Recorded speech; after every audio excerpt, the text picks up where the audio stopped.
Kita Islam bukan karena ayah ibu kita Islam.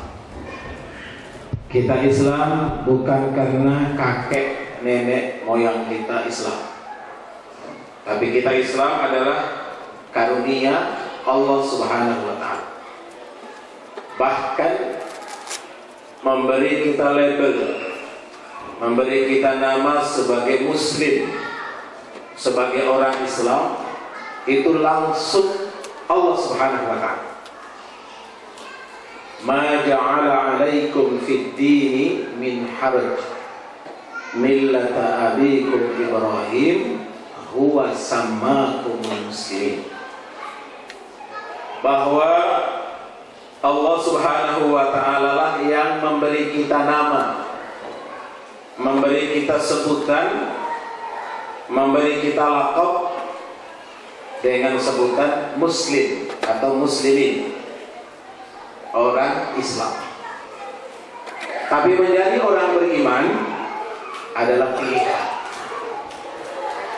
Dalam Al-Quran kita baca bahwa Allah Subhanahu wa ta'ala, faman syaa falyu'min faman syaa falyakfur. Siapa yang mau, monggo jadi orang beriman. Siapa yang tidak mau, silahkan jadi orang kafir. Tapi Muslim adalah anugerah. Menjadi orang beriman adalah pilihan. Ayat tadi menyebutkan ma ja'ala 'alaikum fid din min haraj. Tidak ada satupun syariat, tidak ada satupun hukum, tidak ada satupun ketentuan dari Allah Subhanahu wa ta'ala yang menyusahkan kita. Jadi kalau ada orang Islam yang takut dengan syariat Islam, berarti dipertanyakan. Karena syariat itu tidak diturunkan oleh Allah untuk menyusahkan kita. Sehingga contoh misalnya bulan Ramadan ini, ketika kita disyariatkan melakukan saum, melakukan siam, apa kata Al-Quran? Ya ayyuhalladzina amanu, wahai orang-orang yang beriman.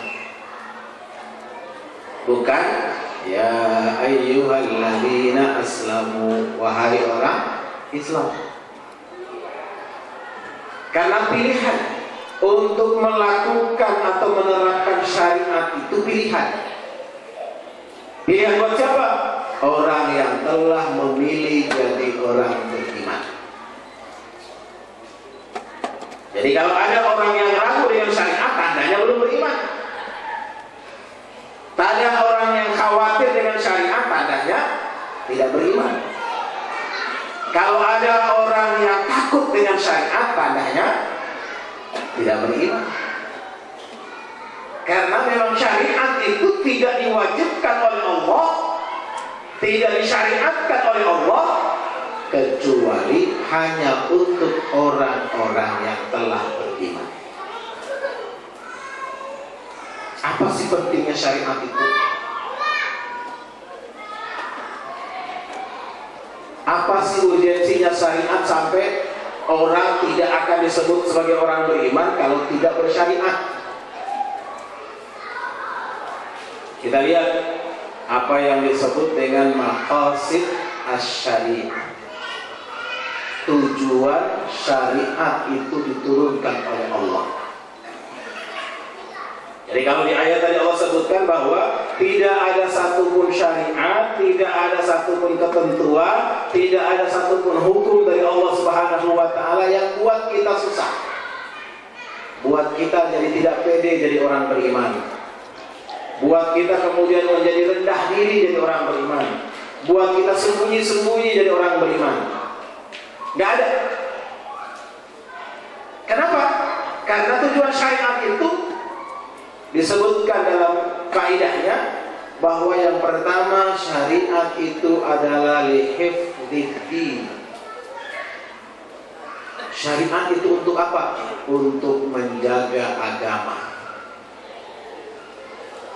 supaya agama kita itu benar, supaya agama kita itu sempurna, supaya agama kita itu berpengaruh dalam kehidupan, punya dampak dalam kehidupan, punya bias dalam kehidupan, harus ada syariat. Jadi jangan kita sampai ikut orang mengatakan, ya jadi orang Islam aja, di masjid aja jadi Islam, di kantor mah nggak usah Islam, jangan bawa-bawa agama dong. Ini keliru. Kenapa keliru? Karena syariat itu memberikan efek, memberikan pengaruh buat kita dalam rangka menjaga agama kita sendiri. Jadi kalau agama tidak kita bawa dalam kehidupan, waliyadzubillah. Kalau agama cuma di masjid, kalau agama cuma di surau, kalau agama cuma di langgar, kalau agama cuma berputar dalam lingkungan syariatnya saja, berarti apa gunanya untuk kehidupan? Apa gunanya Allah turunkan? Sehingga apa saja, siapa saja yang mencoba menodai agama, dia berurusan dengan syariat. Siapa saja? Kenapa misalnya di Indonesia itu heboh? Misalnya yang Semarang itu kan heboh Syiah, heboh Ahmadiyah. Itu bukan persoalan kita beda pemahaman, beda aliran. Persoalannya itu penodaan agama. Kalau ada dalam orang yang mengaku Islam, mengaku ada Nabi setelah Nabi Muhammad, mengaku ada Nabi lain sesudah Nabi Muhammad, itu artinya bikin Nabi baru. Sementara kita tahu bahwa dalam syariat agama Islam, Rasulullah SAW itu adalah Khatamul Anbiya wal Mursalin. Jadi apapun alirannya, apapun mazhabnya, apapun fahamnya, kalau sudah menyalahi pokok daripada syariat, artinya sudah menyalahi agama, sudah menyalahi ketentuan. Jadi nggak boleh. Syariat hadir supaya agama itu terjaga. Yang kedua, agama itu, syariat itu diturunkan oleh Allah dalam rangka apa? Lihifdin nas, menjaga jiwa. Nggak boleh orang main bunuh, nggak boleh orang main bacok, nggak boleh main habisin nyawa orang. Kenapa? Karena syariat menjelaskan, man qatala nafsan bighairi haqq qatala an-nasa jami'an. Siapa yang menghilangkan satu nyawa sama dengan menghilangkan nyawa seluruh umat manusia. Ini kan orang mau bunuh mikir, Pak. Tapi kalau nggak ada syariatnya, nggak ada hukumnya, nggak ada kata dari Allah, nggak ada syariat dari Allah yang diturunkan dalam rangka menjaga ini, orang bisa baku bunuh. Apalagi kalau sudah persoalan harkat martabat, persoalan nama baik, persoalan suku, persoalan agama, persoalan ras dan sebagainya, orang bisa. Maka syariat diturunkan oleh Allah dalam rangka menjaga nyawa. Nyawa itu tidak boleh murah. Nyawa itu berharga sama sekali. Siapapun dia yang diberikan anugerah hidup oleh Allah, dia berhak hidup. Dia dijaga dan dilindungi. Sehingga dalam Islam itu indah. Dalam perang pun masih ada aturannya, subhanallah. Dalam perang pun masya Allah ada aturan. Bagaimana aturannya? Ketika perang tidak boleh perempuan dibunuh, tidak boleh anak-anak dibunuh. Kita lihat dalam kitab sirah jihad itu dijelaskan, ada seorang yang ditawan, mau dihukum besoknya. Ketika dia mau hukum, ditanya sama penguasa yang mau menghukum ini, menghukum gantung, apa permintaan terakhir? Kata beliau, permintaan terakhir saya, kasih saya kesempatan untuk membersihkan diri saya. Saya pengen mandi, pengen cukuran, pengen rapikan jenggot, pengen tipiskan kumis, supaya saya menghadap kepada Allah Tuhanku dalam keadaan bersih. Ringkas cerita, dia pun kemudian diberi kesempatan untuk melakukan itu. Dia sudah mandi, sudah segala macam, sudah dinikmati semuanya, menunggu giliran untuk siap dipancung besok. Pada saat kesempatan yang sama, Bapak Ibu sekalian, anak sang penguasa ini kebetulan lagi main. Dilihat bapak yang ditahan ini sudah berubah dan sudah klinis, sudah bersih, gak serem lagi. Dia deketin dan ternyata orangnya lembut. Akhirnya mereka berdua akrab, main. Dilihatlah sama keluarganya, udah dicari kemana-mana nggak ada. Ternyata sedang sama tawanan ini. Pikirannya sudah macam-macam. Wah, ini orang besok mau dibunuh. Orang ini besok mau dipancung. Sementara anak sang penguasa yang akan memancung ini ada di hadapannya. Paling-paling kan tukar kawanan. Kalau anak ini selamat, lepaskan saya. Kan begitu kira-kira. Sudah ada dalam pikiran. Semua orang menduga macam-macam. Orang pada ketakutan karena semua orang panik. Anak itu menangis ketakutan. Akhirnya sang tawanan mengatakan, wahai penguasa, wahai para istri, wahai para ibu, wahai semuanya tenang. Saya tahu apa yang kalian pikirkan. Pasti anak ini akan saya jadikan jadi tawanan baru untuk jadi jaminan supaya saya jadi hukum. Tidak, sama sekali tidak. Saya tidak akan lakukan itu. Saya tidak mungkin, karena dalam agama saya sudah disyariatkan bahwa perempuan, anak-anak tidak boleh dalam perang, apalagi dalam keadaan aman. Apa yang terjadi pada mas kalian rahimahullah? Sang anak ini pun dilepaskan kembali ke orang tuanya, dan orang yang ditawan ini pun tetap minta dihukum mati. Subhanallah. Ini indahnya syariat. Kita kenapa pada takut? Begitu dibilang syariat pada takut. Baru bikin perda syariat aja orang udah kebakaran jenggot. Wah, kalau perda syariat semua bisa-bisa Indonesia jadi negara Islam. Gak perlu.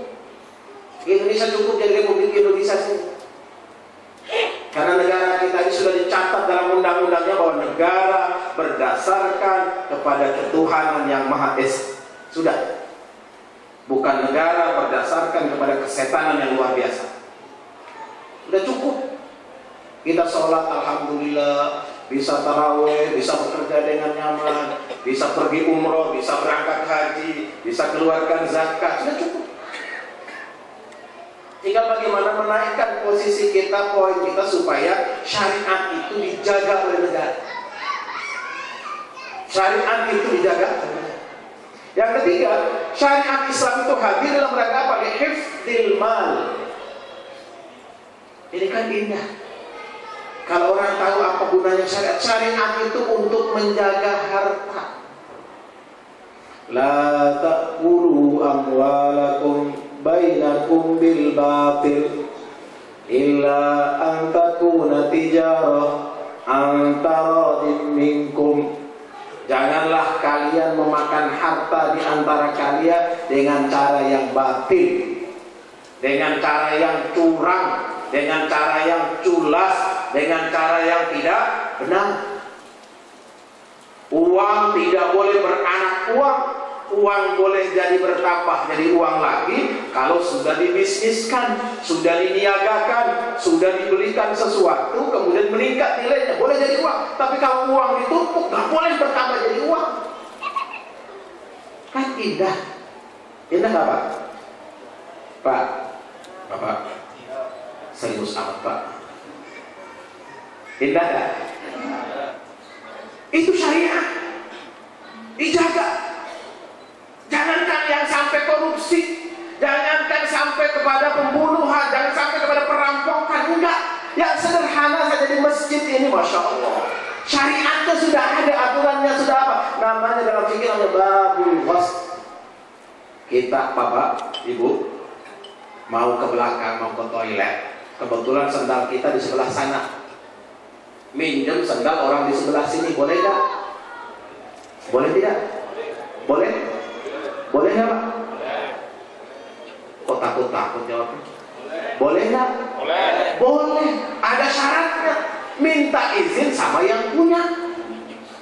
Itu cuma sengaja mengambil barang tanpa bermaksud memiliki. Nggak pengen ngambil, cuma minjem sebentar. Tapi karena nggak beritahu orangnya, namanya ghasab. Ghasab itu hukumnya dan dosa. Masya Allah. Jadi gimana dong solusinya? Ya, masjid menyediakan sendal umum. Kalau nggak ada sendal umum, pakai sendal sendiri. Ya muter dikit nggak apa-apa. Dalam rangka menjaga syariat. Kenapa ini diajarkan? Kenapa kok hal sepele ini diatur? Supaya kalau yang kecil saja kita sudah terbiasa menjaga, yang besar apalagi ini kan enggak. Orang baru ribut, baru heboh kemarin kasus JIS misalnya. Anak sudah nggak ada maaf, sudah nggak ada pasangan, anak jadi korban. Kenapa? Saya katakan di Pondok Indah di depan para bapak-bapak yang selama ini liberal, menganggap hukum itu gak ada gunanya, syariat gak ada gunanya. Sekarang baru nyahok. Kenapa? Kenapa ibu lihat bagaimana kejadian di Medan?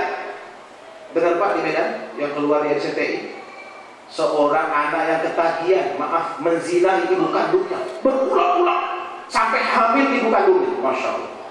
Kenapa ini bisa terjadi? Karena syariat sudah dilanggar.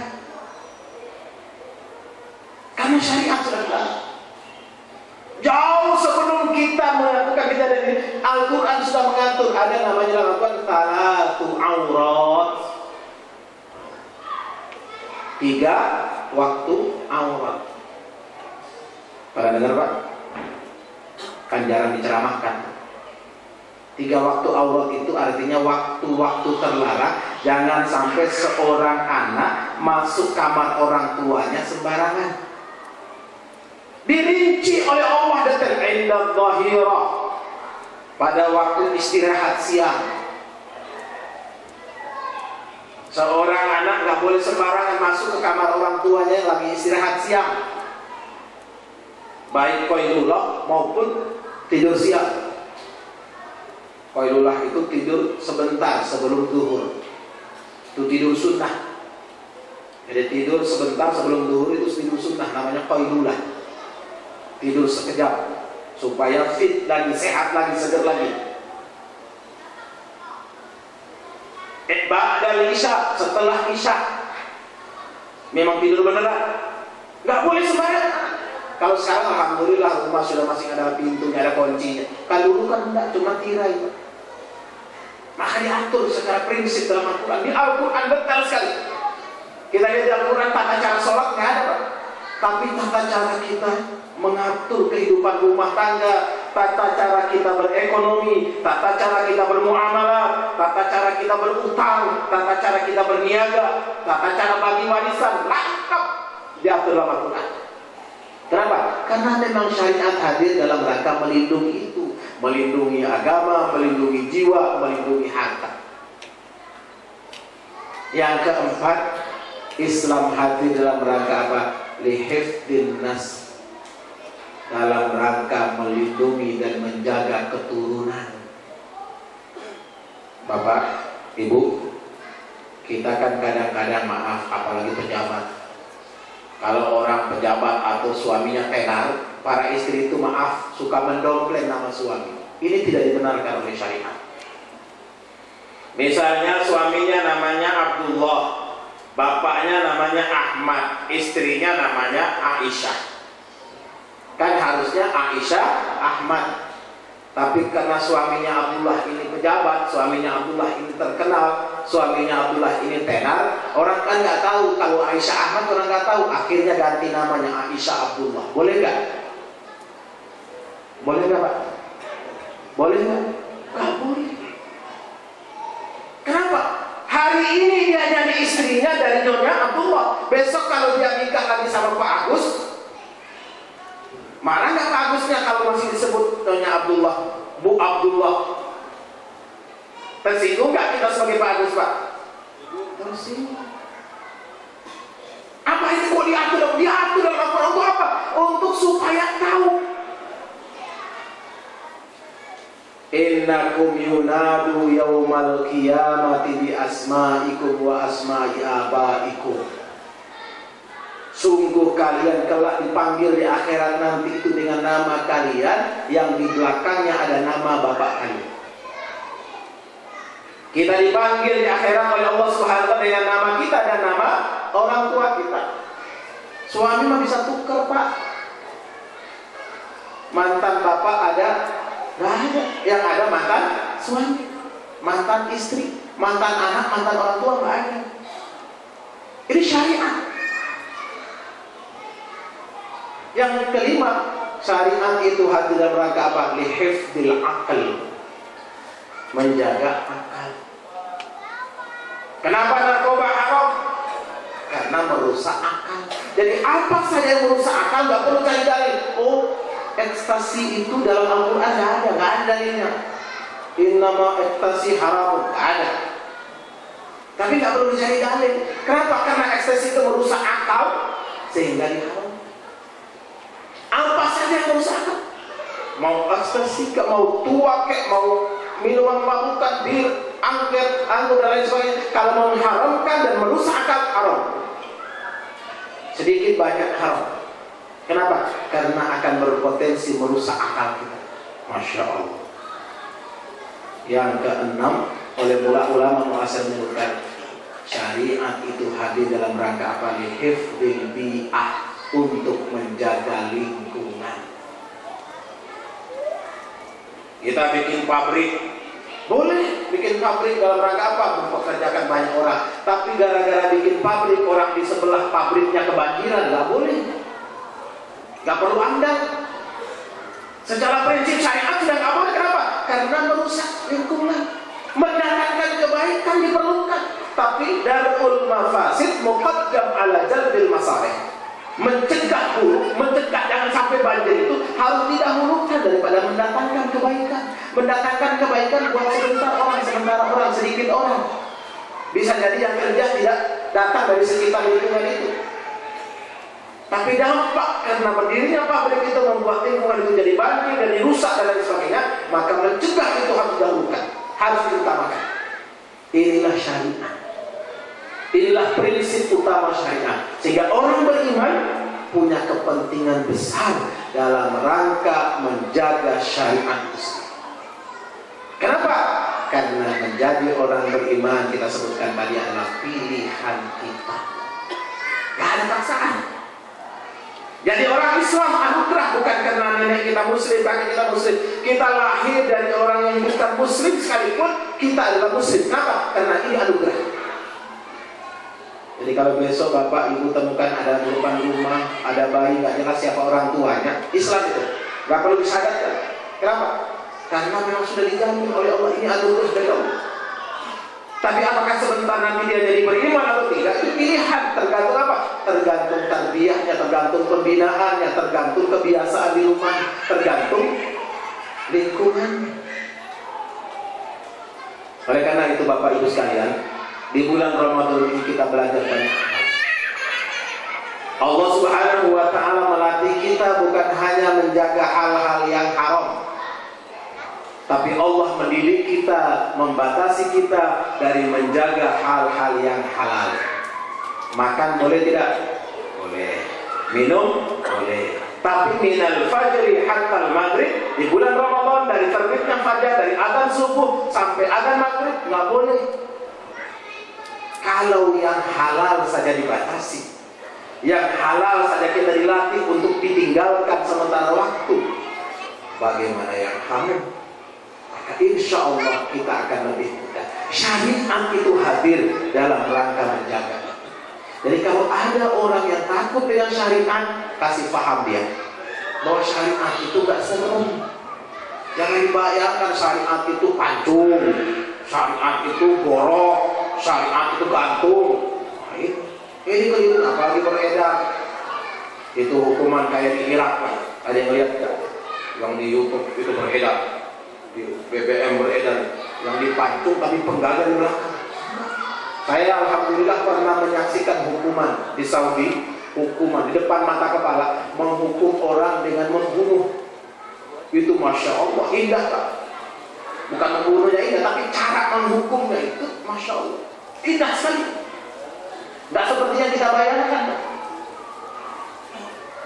Jadi sebelum dihukum, setelah Jumat mau dihukum, diumumkan dulu, ditanya dulu permintaan. Itu pun prosesnya nggak serta-merta, nggak ujuk-ujuk Pak. Prosesnya panjang, negosiasinya panjang. Kalau bisa dimaafkan oleh keluarga yang dibunuh, itu gak jadi dihukum mati. Sampai kalau gak ada yang memaafkan, baru dihukum mati. Itu pun prosesnya Masya Allah luar biasa. Luar biasa, cepat sekali dan tidak menyakitkan, cuman memberi efek jerah. Kalau di Indonesia diberlakukan misalnya hukum korupsi itu potong tangan, diumumkan di Monas setelah Jumat, semua orang hadir lihat gitu. Jadi kalau ada pejabat nyolong, pejabat korupsi, kan kata lainnya kan, korupsi itu kata lain daripada nyolong. Kalau rakyat kecil nyolong namanya, kalau pejabat kan korupsi, sama itu nyolong juga. Dipotong tangannya, diumumkan, dipotong tangannya, disiarkan langsung oleh RCTI, disiarkan langsung. Besok masih ada nggak orang berani Pak? Baru aja dibikin peraturan misalnya KTP gratis saja sekarang, itu katanya doang Pak. Saya saksi hidup KTP saya sekarang nggak jadi Pak. Udah 2,5 tahun, sudah buruk kan, KTP udah rusak-rusak, sudah orang bank udah bilang Ustaz tolong diganti. Setiap tanya belum jadi Pak, tapi kalau Bapak mau cepat Pak, bayar Pak. Masya Allah, katanya gratis, bukan persoalan bayar.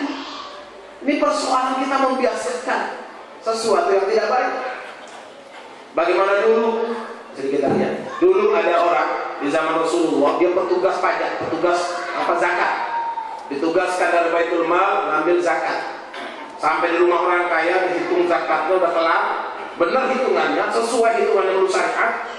Setelah itu oleh muzakinya, oleh orang yang punya harta ini dikasih Pak, ini zakat saya. Udah hitung dengan benar nih Pak. Risopnya, haulnya lengkap Pak.